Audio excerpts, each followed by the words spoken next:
been since Wilt Chamberlain's Philadelphia Warriors met Bill Russell's Boston Celtics in the 1964 NBA Finals. A lot has changed about the game of basketball in the decades since then, but it was only fitting for two of the NBA's most historic teams to match up in the championship series of the league's 75th anniversary. The Boston Celtics had quite possibly the most difficult road to the finals in recent memory, having to go through the Kevin Durant-led Brooklyn Nets in round 1, the defending NBA champion Bucks in round 2, and the number 1 seeded Miami Heat in the Eastern Conference Finals. Following a first-team All-NBA selection at only 23 years old, Jason Tatum had emerged as a top player in the league over the course of the playoffs, winning the first ever Eastern Conference Finals MVP. He, along with fellow All-Star Jaylen Brown and Defensive Player of the Year Marcus Smart, made the Celtics a dangerous opponent for Curry and the Warriors on the game's biggest stage. I got the sense from you last summer that you believed you could be here then. What was it that you saw or believed that made you feel like the team you had could be here? You could feel like we were close to being in that conversation where you're a serious contender to come out of the West. And then coming into this year, I still was surprised by our start, like I said, but that was the gas in the tank for the whole summer and for the start of this year, knowing that we were going to be a problem this year. And we got 4 more wins to make it all worth it, but it's a good feeling. One has been the NBA's golden standard for a decade. The other is the game's original monarchy. They will make the next chapter of NBA history together. Game 1 saw the Warriors get off to a hot start, with Stephen Curry playing at a level that the game hadn't seen in over 2 decades. They leave Curry all alone, and that's Jefe. Deadly. And Steph with a little bit of pace into the front court. Behind the screen, Steph Curry locked in. He's on the board. Williams looks at that three, and he laces it. Curry behind the screen, oh, they lost him again. And he makes them pay. He's hotter than fish grease. Curry's historic 21-point first quarter was the most scored in a single quarter of a finals game since Michael Jordan in 1993. But the resilient Celtics stayed close throughout the second quarter and found themselves with the lead as the two teams headed into halftime. The third quarter had belonged to the Warriors all postseason long, and this night would be no different, as Golden State would win the quarter 38-24 to take a 12-point lead. However, it was Boston, who had been resilient all season long, that went on a historic run in the fourth to shock the basketball world. To Horford for the lead. Boston up by 3. Al Horford in his first NBA Finals.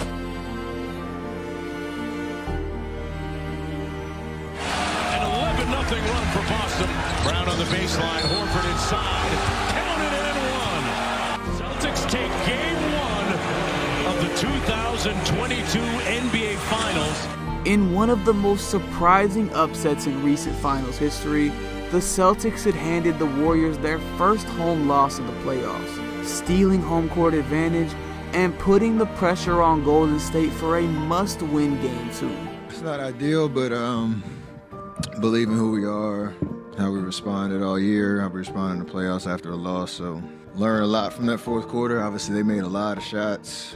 We know they're a good team, so are we. We got to respond on Sunday. After failing to capitalize on a 34-point statement from Curry to open the series, and facing the possibility of traveling to Boston down 0-2, the Warriors were fully aware of the stakes involved with Game 2, and adjusted their game plan accordingly. Determined to slow down the Celtics' role players' hot shooting, Golden State's defensive intensity was noticeably high, no one more so than the former MVP himself. Stephen Curry would have one of the most impressive defensive performances of his career, holding his own in ISO situations and coming up with 3 steals over the course of the night. On the offensive end, he would continue his aggressive attack, scoring 29 points and knocking down 5 threes to help bury the Celtics 107-88. While getting the win relieved some pressure, it didn't completely solve the Warriors' problems, and they knew they had to steal back one of the 2 games in Boston to regain their chances of winning the series. It's a must-win game, we knew that. Claw our way back into the series, give us some life, and now we get to take the show on the road and try to go win one in Boston. We have to, so it's a good night. As expected, the Celtics were ready to defend TD Garden in Game 3, with Tatum, Brown, and Smart all combining for 77 points to help Boston go up 2-1. Curry had come up with another big night, dropping 31 points and playing a big part in another large third quarter for Golden State. But foul trouble had led to an extended stay on the bench early in the fourth quarter, allowing the Celtics to pull away late. The situation is what it is. We're on the road, must-win game, Game 4. We had a must-win game after a tough one in Game 1, and we got Game 2. So the flow, we still feel like we obviously can win the series, and we got to come out with the right intensity and focus in Game 4. He's meant so much for our team, the whole Bay Area. He's the reason when things were bad that we still felt like we just got to keep working. We're going to figure it out because we still have Steph Curry. Game 4 was once again seen by the Warriors as a must-win. Either they steal back home court with the momentum headed back to the Bay, or they find themselves faced with the notoriously difficult 3-1 deficit that has ended the championship hopes of many contenders. Boston's Garden was rocking from the opening tip, with everyone in the building knowing how pivotal the result would be for the rest of the series. Jason Tatum and the Celtics started the game strong, answering the Warriors' offense shot for shot in a close first quarter. However, it was Stephen Curry, normally known for his quiet demeanor, who had heard the talk from Boston fans in Game 3, and was determined to let them and the world know that this was his moment. Back-to-back long-distance threes and a 5-point lead for the Warriors. Curry gets free. Gets some contact. Layup, got it, and one. Steph Curry felt the bump. Brown picks up his third. Got a chance for a 3-point play. The Celtics had still managed to go on a run in the second quarter, following the lead of their 2 all-star wings on the way to a 6-point halftime lead. But from the moment the team stepped onto the parquet floor for the second half, it was Curry who would elevate his game to legendary status. Curry launches a three. It's good. Curry. It's good. Steph Curry from downtown. Curry again. Oh, Steph Curry from way downtown. He's furious. There was contact there. Boston would try to stay within striking distance like they had in Game 1, but every time they would get close, it seemed like Steph had an answer, finding ways to score and letting the crowd know exactly what they were witnessing. As the final buzzer sounded, Curry had put on an all-time great performance, finishing with 43 points and 10 rebounds to tie the series headed back to the West Coast. I know you won't say it, but we can. It looks like you are really just putting these guys on your back right now. I know your foot's not right. How are you doing it? Been here 6 times. You got a lot of experience in terms of just staying composed, confident in what you can do. The endurance to be able to fight through the foot and just play my game for however many minutes I'm out there. But to win on the road and get home court advantage back, big for this group. Special shout out Steph Curry, man. What a performance. My goodness. The guy is one of the greatest to ever run that point position. My goodness. By any means necessary, baby. Back in the series. As the first player in NBA Finals history to record a 40-point, 10-rebound, and 7 threes made stat line, Steph's Game 4 did more than just make a statement in the arena. It sent out a message to every fan, critic, and purist the game has to offer.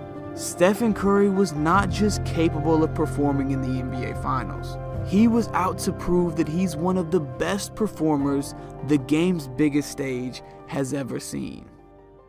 Even though the Celtics hadn't lost back-to-back games at any point in the postseason, the odds seemed to be swinging in the Warriors' favor as the series shifted back to Chase Center for Game 5. The confidence from their previous win clearly leaked over early on, with Golden State jumping out to a 24-8 lead with 2 minutes to go in the first quarter. Boston had made a name for themselves all season long with their ability to claw back into games, and despite the early deficit, would put together a huge second and third quarter to only trail by 1 heading into the fourth.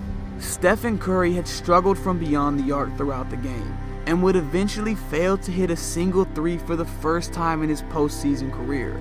But the attention the Celtics paid to him would open up opportunities all over the floor for his teammates. No Warrior saw this impact as much as Andrew Wiggins, who after having a big performance in Game 4, followed up with his best game of the postseason, scoring 26 points and continuing his elite defense down the stretch to help Golden State pull off a 104-94 win. The Warriors were now 1 win away from once again writing their name in history books. Yeah! One more.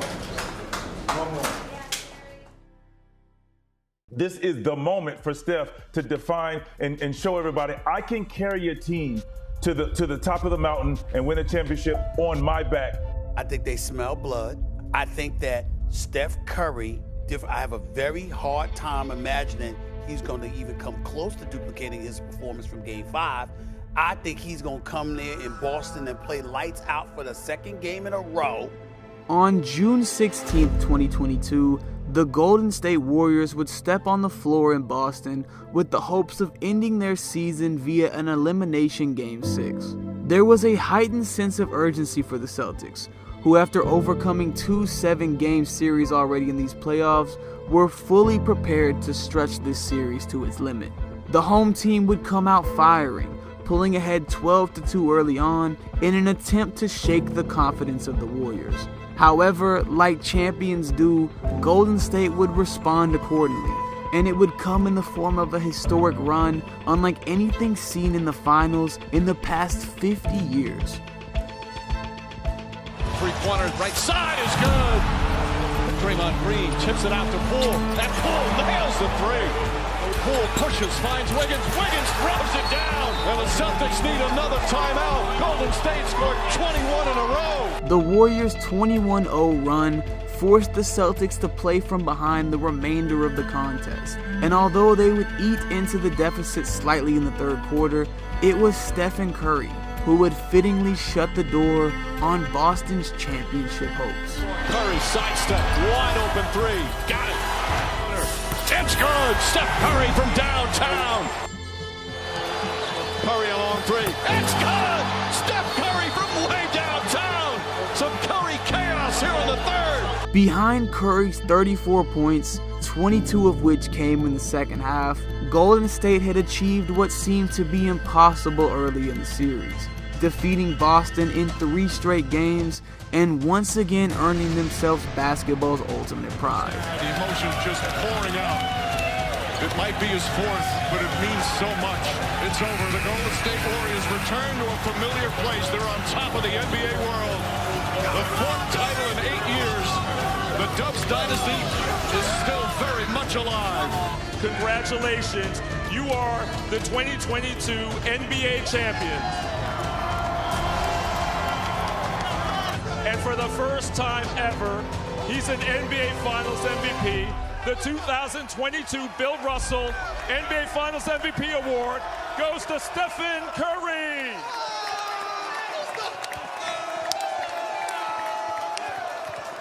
I'm happy for everybody, but I'm thrilled for Steph. To me, this is his crowning achievement in what's already been an incredible career. After averaging 31.2 points, 6 rebounds, and 5 assists in the 2022 NBA Finals, Stephen Curry had become the first player in league history to average that stat line in the finals with over 5 threes made per game. He had joined the legendary company of Michael Jordan, LeBron James, and Jerry West as the only people to average such a stat line in multiple finals, and became only the 3rd player under 6'3" to win a Finals MVP trophy. But most importantly, Stephen Curry had once and for all proven where he belongs in the history of the game. You can talk forever about how he changed the game with his shooting touch, or how he's easily the greatest three-point threat the NBA has ever seen. But now there is no more denying that he also belongs in the conversation of the game's all-time greats. After nearly 3 years of struggles and doubts, Curry had put the Warriors on his back when it mattered most, and carried them to a championship with one of the most memorable finals performances in recent memory. They had said he'd never make it back. They had said he couldn't perform when it mattered most. They had said he needed a finals MVP to validate his legacy. But what are they gonna say now?